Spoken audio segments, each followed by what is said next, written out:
Hi, this is Tim Kelly from Cape Cod, Massachusetts. What's your name? Where are you from?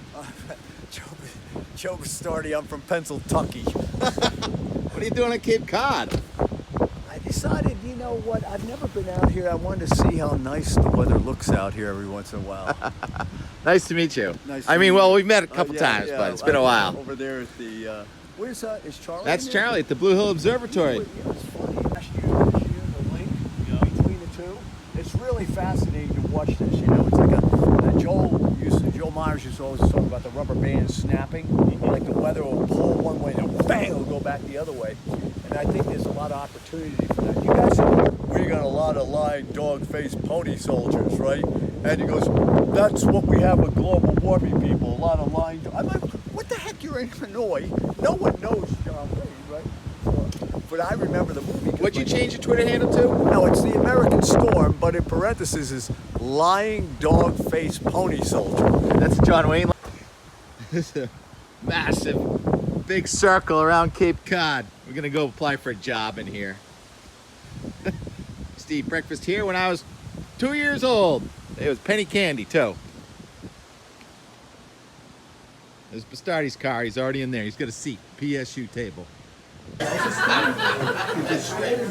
the thermohaline circulation, so you pull the volcanic warming away from the equator.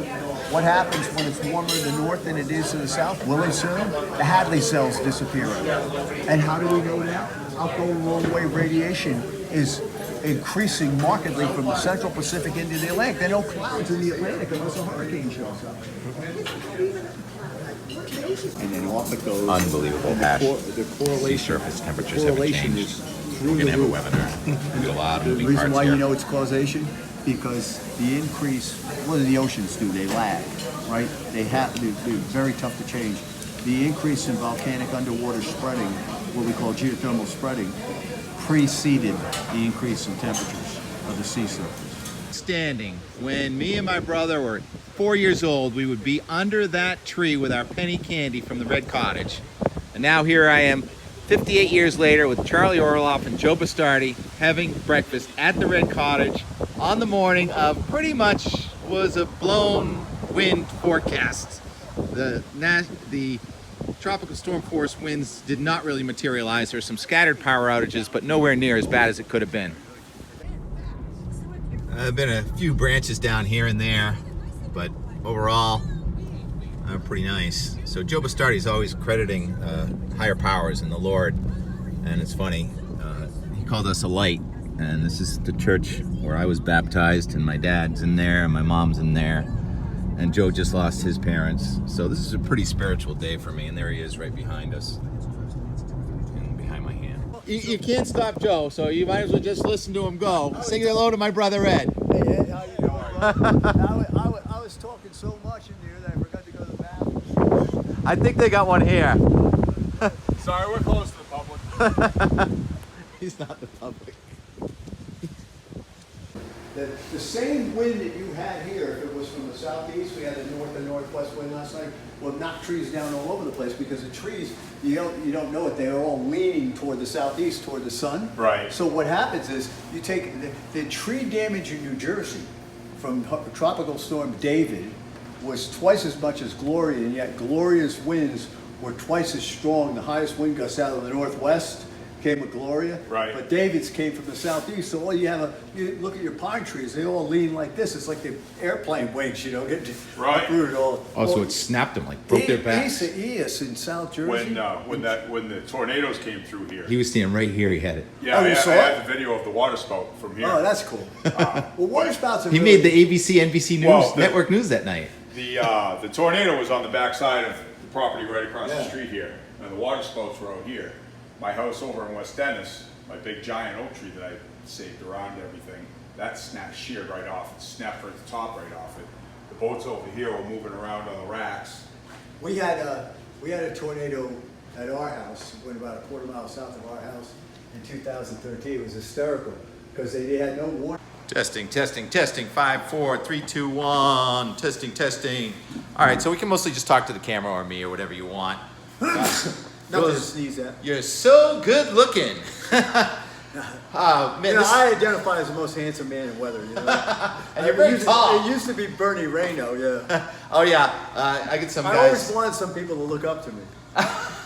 I have a friend right down the river here. He's like, he cannot go a day without watching Bernie and my podcast, which is. Well, I'm really close to Bernie. Of course, Ken Reeves is almost like a brother to me. All right, you're gonna have to talk a little louder. All right, Ken Reeves was almost like a brother to me. So anyway. All right, you want to introduce yourself to the people? Well, please allow me to introduce myself. I'm a man of wealth and taste. Not. Were you born in a class 5? My name's Joe Bastardi. I'm known as, I guess, the American Storm on Twitter. I'm the chief chief forecaster now at weatherbell.com, along with Joe DeLeo. We're co-chiefs. All right. Cool. And so that's who I am. Sorry, man. The number one complaint I get is that people can't hear me when I'm talking here. So we got a great white shark over one shoulder, a seal over the other. How many times have you been to the National Seashore on Cape Cod? This is my first time out. Today. Today. How did it work out for you today? Well, you know, I had reservations about doing this, but I was in Rhode Island this weekend. All right, so I decided, well, since the storm's here, I'll come out here. But I always ride out storms with my son. So I sort of was cheating on him. So the storm just, you know, sort of fizzled out or went. Your son Garrett is really into weather too. Yeah, he very much. Where's Garrett? Well, Garrett has his own weather company down in Houston right now. So No way. he's doing real good with that, and he's also a professional golfer. So Wow. but And he obviously hasn't broken into the tour yet. But yeah, it's kind of funny because he's a little shrimp. He's 14 years old, and at that time I weighed about 190 or 200. We're on the golf course one day, and he's about 270, 280 yards away from the green. So I said, "What are you doing?" He says, I'm putting it up on the green." I go, "No 14-year-old kid that weighs 120 pounds is going to hit that ball on that green." He did. So he's a pretty good golfer. what did he use? What did they make a 3-wood or something? 3-wood? I don't know what the heck he was using. Only God can hit a 1. I don't even know what club. All my clubs are in the trees all the time. So Garrett, what do you mean you cheated, Garrett? Well, we go storm hunting together, like we were Ida and Isaias, which was really bad down in South Jersey. I mean, it's kind of weird in that the same wind gust that you had here, it came out of the southeast because the trees lean to the southeast. So if Cape Cod, if you got a north and northwest winds, they can take that wind.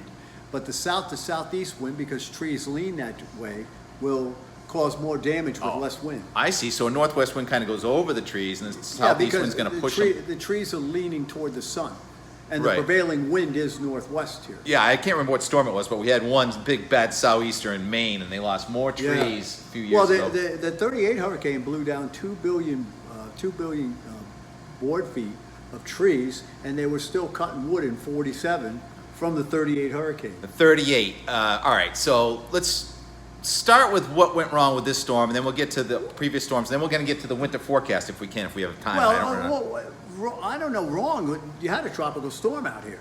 Yeah, Yeah, well- wind gusts of 65, and this is a tropical storm. I mean, At that anemometer up 60 feet above the dune in Wellfleet, we had a gust past 60. there's enough. You know, if you look at the Beaufort scale or whatever it is, Yeah, you see Beaufort. twigs break off at 40 to 50 miles an hour. Yeah. Branches go down 50 to 60. So I mean, the thing with Lee is that it went about 100 miles a little bit further off, but it was a huge storm. Yeah. It became what I call a Great Atlantic Hurricane. Because look, you can have a hurricane with 100-mile-an-hour winds, and if the winds don't extend out more than 100 miles, it could go by to the east of you, and you don't even know what's going on, right? But when you get a storm that expands like this, and we used to have these all the time. Yeah, extratropical. It was basically getting fueled not only by warmth, but by cold to keep it going. But even when it was, near Bermuda, it had become this large hurricane, right? And those hurricanes were much more common back in the 30s, 40s, and 50s. A lot of our storms, they get strong at the center, but they're very compact. You know, you take Ian versus Donna down in Florida. Donna was 2 to 3 times the size of Ian. They were both Cat 4s, and yet you can't hold a candle to Donna. And even Donna came up here and was a bad storm. So, some of the things that go on with the Saffir-Simpson scale are outdated and have to be changed. We have a power and impact scale. And what do you rate this one? Well, this one was actually the total, because of aerial coverage as of last night, was a 3.6. That was like Sandy.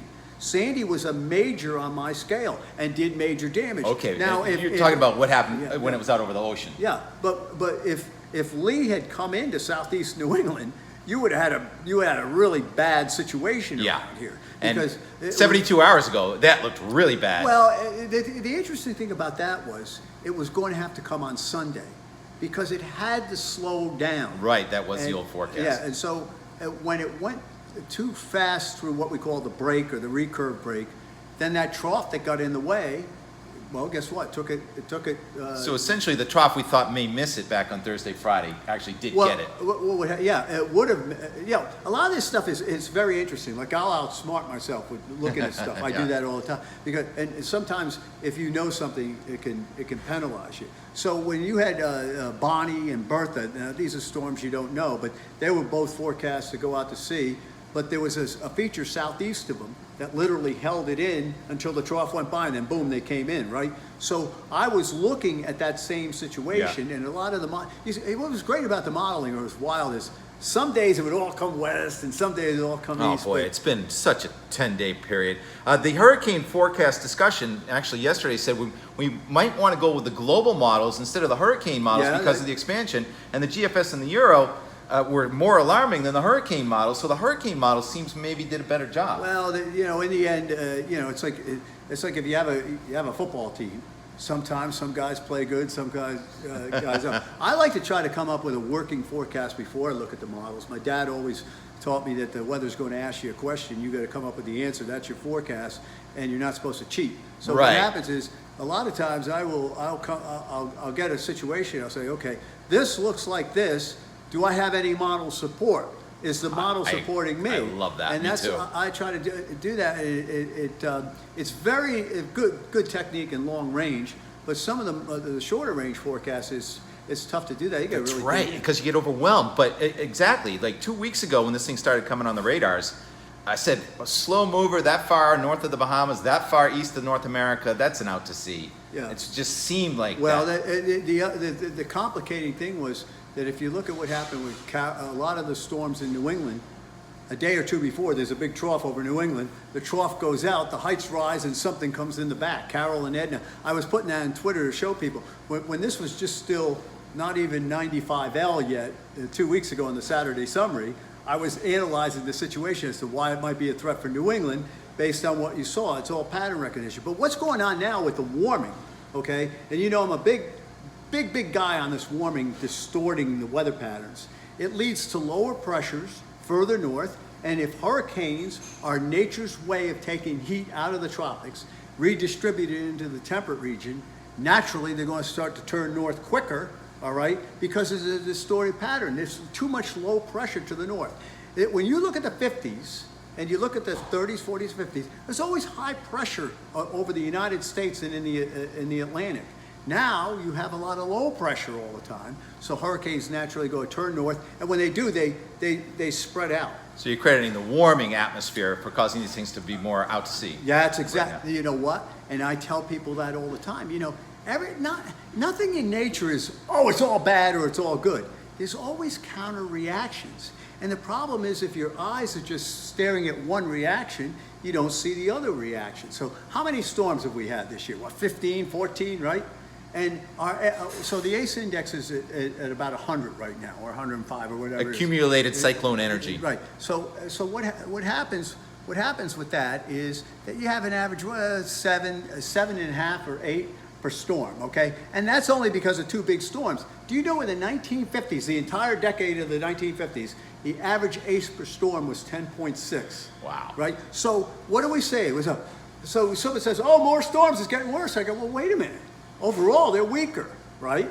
You can't walk through the earth thinking you're in the Garden of Eden. Right? This is not heaven down here. And so I was not alive in the 30s, 40s, and 50s. My dad had 3 major hurricanes in his first 25 years. I'm 60, and I still haven't had a major hurricane. So to say that the weather is more extreme is a tough one for me. Yeah. Well, New England is in a massive hurricane drought. Do you realize between 38 and 91, you would hit at once every 6.7 years? We haven't been hit in 32 years. You know what the other hurricane drought is? The other hurricane drought is no June hurricanes.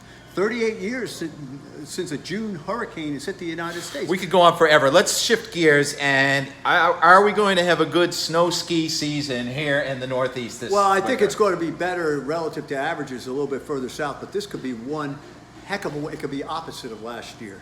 There are a lot of things. 2 or 3 years in a row now. But Well, yeah, but you know, New England's had a tough.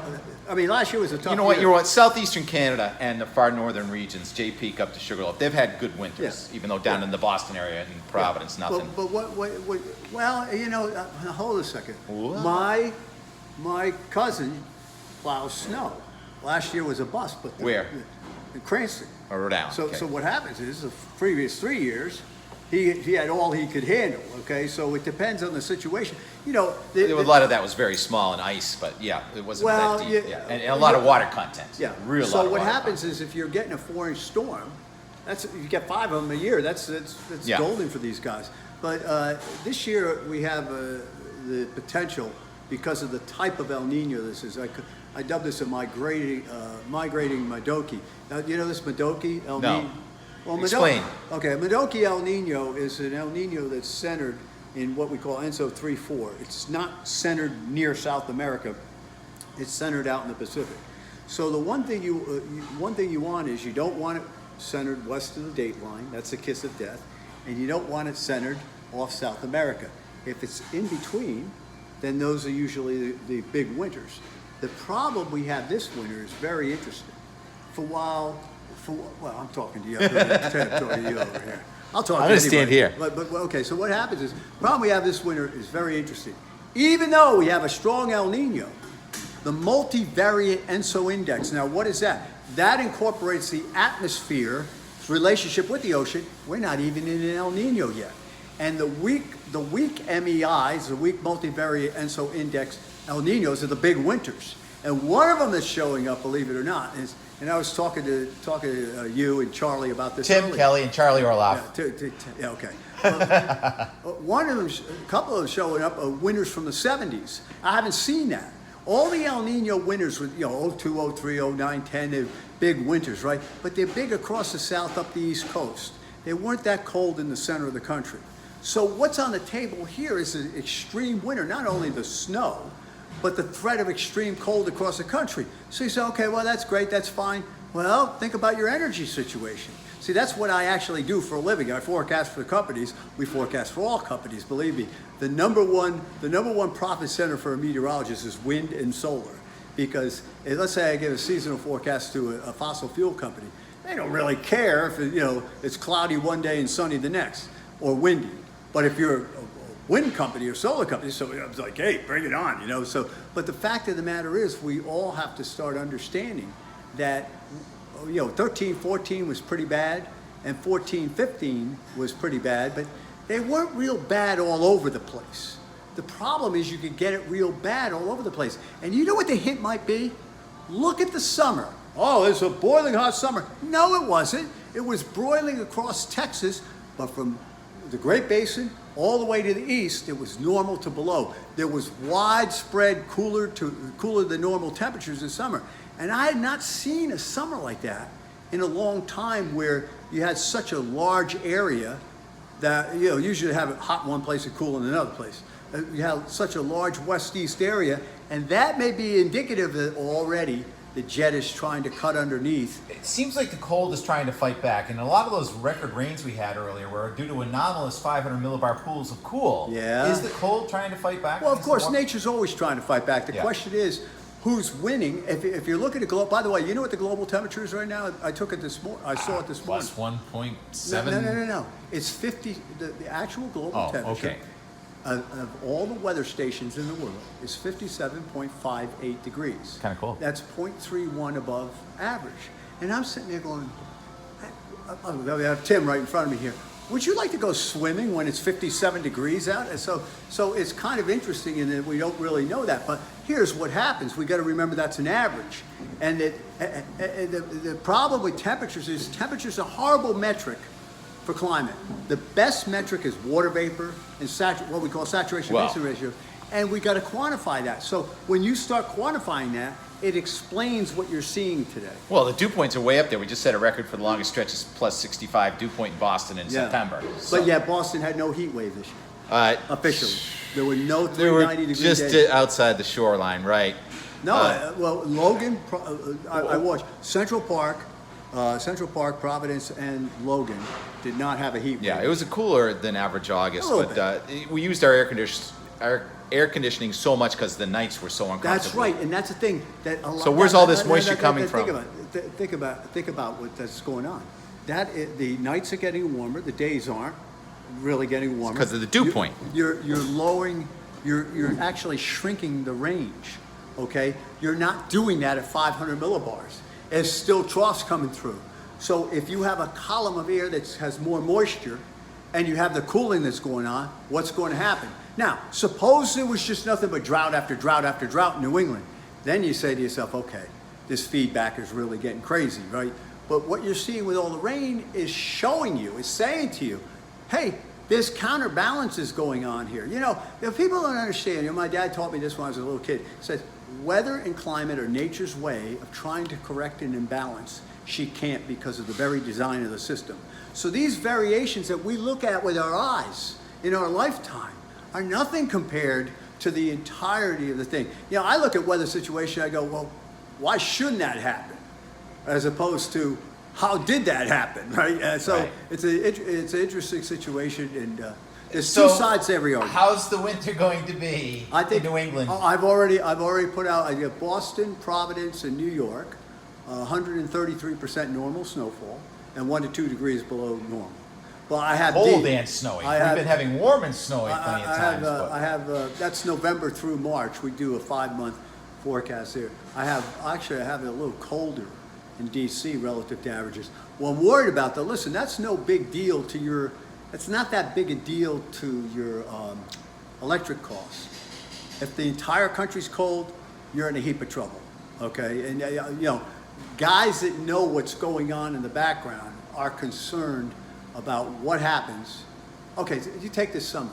If it was so darn hot, how come the cooling degree days weren't through the roof? They were a little bit above normal, right? Because it was hot in one place.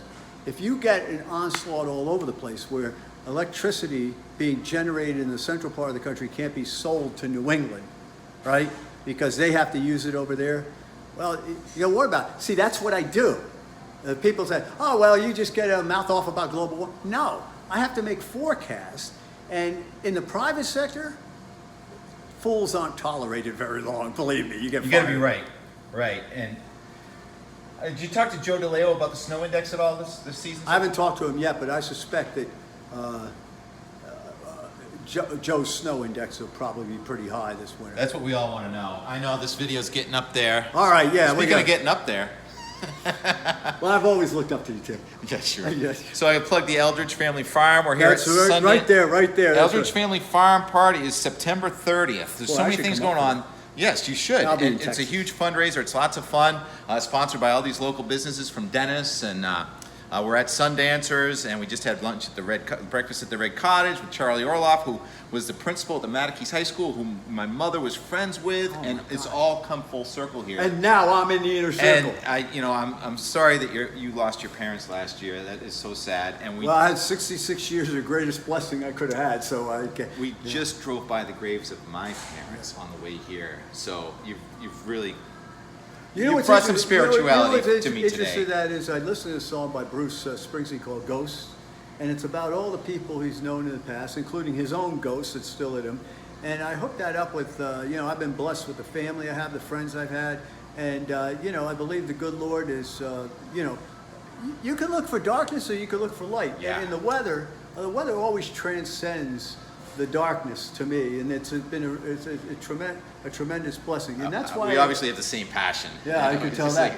And you got more hair than me. But listen, let me sign off the way I always sign off. Enjoy the weather. It's the only weather you got. Thank you so much, Joe. God bless you. All right. God bless.